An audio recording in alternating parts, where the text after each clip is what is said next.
Friends மூவியை rerelease பண்ணுறாங்க November 21 படத்துக்குலாம் பார்த்திங்கன்னா எதிர்பார்ப்புலாம் அதிகதாங்க.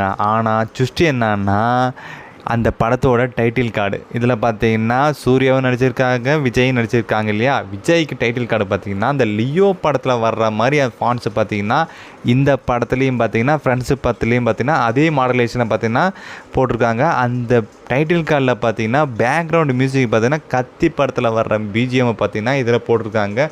மியூசிக்கும் பார்த்திங்கன்னா அதில் ஆட் பண்ணி வச்சுருக்காங்க. நல்லாவே இருந்துச்சு. தளபதி டைட்டில் கார்டு பார்த்திங்கன்னா நல்லாவே வந்திருக்கு. அதில் பார்த்திங்கன்னா நெக்ஸ்ட்டு சூர்யாவுக்கு பார்த்திங்கன்னா ஒரு டைட்டில் கார்டை கொடுத்துருக்காங்க. அதாவது விஜய் டைட்டில் கார்டு முடிஞ்சு அடுத்த செகண்டே பார்த்திங்கன்னா சூர்யாவோட டைட்டில் கார்டு வருது.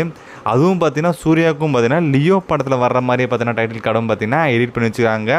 பேக்ரவுண்டு மியூசிக் பார்த்திங்கன்னா சிங்கம் படத்தில் வர்ற மியூசிக் பார்த்திங்கன்னா இதில் போட்டிருக்காங்க. அது இல்லாத பார்த்திங்கன்னா இதில் என்ன பெரிய சூஸ்டுன்னா பார்த்திங்கன்னா டைட்டில் கார்டு, அதாவது சூர்யாவுக்கு பின்னாடி ஒரு பேருன்னா நடிப்பின் நாயகன் சொல்லிட்டு பார்த்திங்கன்னா ஒரு டைட்டில் கார்டில் பின்னாடி கொடுத்துருக்காங்க. இது எந்த படத்துலையும் பார்த்தீங்கன்னா இது வரைக்கும் கொடுத்ததில்ல.